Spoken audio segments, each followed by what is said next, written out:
حضرت مولانا طاری جمیل صاحب کا واقعہ ہے. ایک شخص آیا مجھ سے ملنے کے لیے، خواجہ سرا ہے. میں تو پہلی دفعہ زندگی میں کوئی خواجہ سرا مجھ سے ملا. میں سمجھا کہ پراپر آدمی، اتنی بڑی اس کی داڑھی اور رنگ ماشاءاللہ بڑی مردانہ وجہ.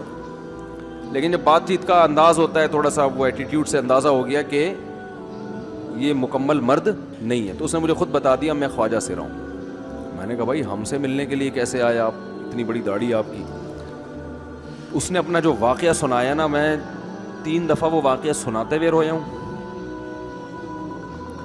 اور جب وہ سنا رہا تھا اس وقت میرے آنکھوں سے آنسو نکل رہے تھے. اس نے یہ ابھی بھی میرا بیان سنتا ہے. اس نے واقعہ سنایا کہ میں جب پیدا ہوا تھا نا تو میں خواجہ سرا تھا. گھر میں ایسا بچہ پیدا ہو جائے والدین کی طرف سے عزت نہیں ملتی. جب 10-12 سال کا ہوا تو نہ بھائی مجھے عزت دے رہا ہے اور نہ میرا والد مجھے عزت دے رہا ہے.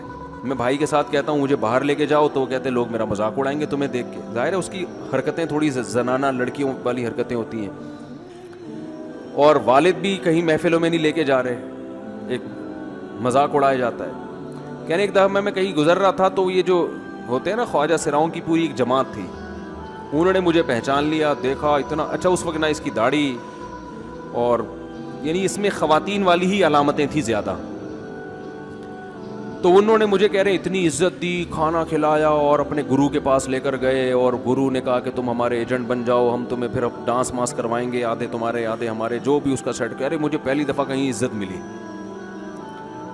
تو لیکن میرے ابا کو پتہ چل گیا تو ابا نے لا کے طبیعت سے کوٹ دیا, ٹھیک ہے نا, کہ دوبارہ ان میں نہیں بیٹھنا. ٹھیک ہے ہم نے توبہ کر لی, بھائی یہ برے لوگ ہیں, ڈانس ماس اچھی چیز نہیں ہے, ٹھیک ہے. تو اب کیا ہوا, کہتے ہیں کہ پھر جو ہے نا کچھ دنوں میں کہیں کسی سے جھگڑا میرا ہوا کسی بات پہ, تو اس نے انتقام لینے کے لیے شکایت لگا دی ابا کو کہ یہ دوبارہ ان کے پاس گیا, حالانکہ وہ جھوٹی شکایت تھی. اب ابا کو لگا کہ یہ صحیح کہہ رہا ہے جس نے شکایت لگائی ہے, کیونکہ شبہ تو تھا نا ابا کو دوبارہ جائے گا. ابا نے پھر مارا. تو کہہ رہے ابھی میں بول رہا ہوں کہ میں نے یہ کام نہیں کیا, میں نہیں جا رہا ان کے پاس, میں نہ ناچ گانا سیکھ رہا ہوں, کچھ بھی نہیں. لیکن ابا نے اس کی باتوں میں آ کے انکوائری نہیں کی ہوگی پوری, وہ سمجھے ہوں گے کہ بھئی ایسا ہی ہے, تو ابا نے پھر کٹائی لگائی. تو اس کے دل میں منفی جذبات پیدا ہو گئے اور یہ گھر سے بھاگ گیا کہ بھئی مجھے ویسے تو عزت نہ یہاں مل رہی ہے اور میں اب ذلت برداشت بھی کر رہا ہوں, تو بھی کہہ رہے میں وہاں چلا گیا.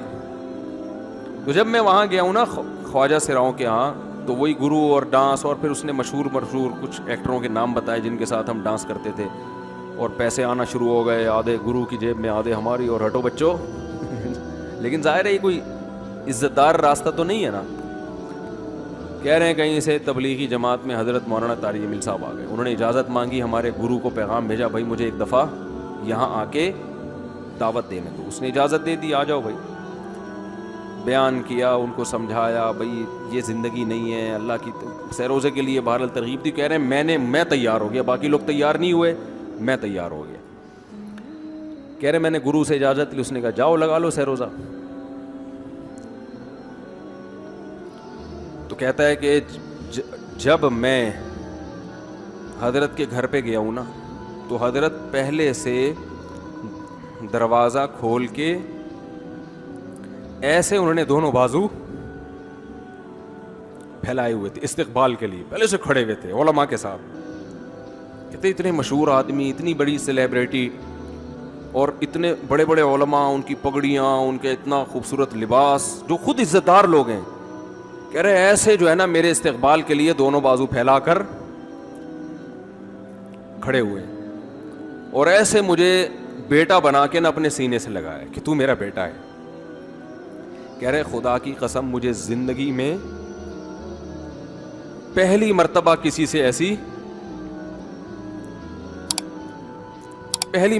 عزت ملی مجھے کسی سے, اور اس عزت دینے میں مولانا کا کوئی مفاد,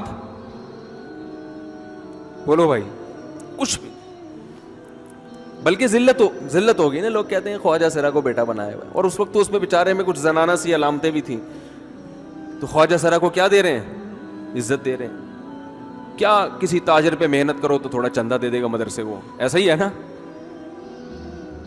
اور کسی افسر پہ محنت کرو تو تعلقات کیا ہو جائیں گے جب وہ دین پر آئے گا. تو اس سے کیا فائدہ. اس کو تو باپ ایسے ان لوگوں کو ریجیکٹ کر دیتے ہیں. بھائی اپنانے سے کہہ رہے مجھے یہ اپنا رہے ہیں. ایسے سینے سے لگایا انہوں نے, اور مجھے سہروزے کی جماعت میں اپنے ساتھ لے کر گئے, کھلاتے تھے, بڑا خیال رکھوایا میرا. کہہ رہے اس کے بعد پھر میں نے گرو سے اجازت لی. وہ گرو چھوڑتے تھوڑی, ان کو پیسے ویسے دیے, جان چھڑائی نا, وہ بھی غلامی کی طرح نکلنا پڑتا ہے. پیسے دیے پتہ نہیں کتنے لاکھ یا کتنے ہزار روپے, وہاں سے پھر نکل کے 4 مہینے اس میں بھی خیال کیا. تو پھر تبلیغ کے بزرگوں سے ملا, پھر انہوں نے پورا مجھے بتایا کہ بھائی تم یہ علاج کرو تاکہ تمہارے اندر یہ زنانہ علامتیں ختم ہو. تو وہ علاج کر رہا تھا ماشاءاللہ, اس انجیکشن لگے, انجیکشن میں ڈاکٹروں کی بھی مدد کروائی. یہ ایسی این جی او ہے میرے بھائی جس کو کوئی بھی این جی او نہیں کہتا, نہ ان کے کوئی اشتہار آ رہے ہیں. کتنے لاکھوں لوگوں کو اس طرح سے یہ لے کر بھی آئے اور ان کے مسائل بھی حل کیے, مگر نہ کوئی ویڈیو بن رہی ہے, نہ کوئی اشتہار آ رہا ہے. یہ تو اس نے خود مجھے بتا دیا نا, اور اس نے کہا ایسے سینکڑوں لوگوں کے ساتھ ہوا ہے. تو اس کی ماشاءاللہ اب داڑھی نکل گئی. اس نے کہا آہستہ آہستہ میں اللہ سے امید ہے کہ مکمل مرد بن جاؤں گا میں. تو یہ ہے وہ دعوت جس میں آپ کا کوئی مفاد بولو نہیں ہے.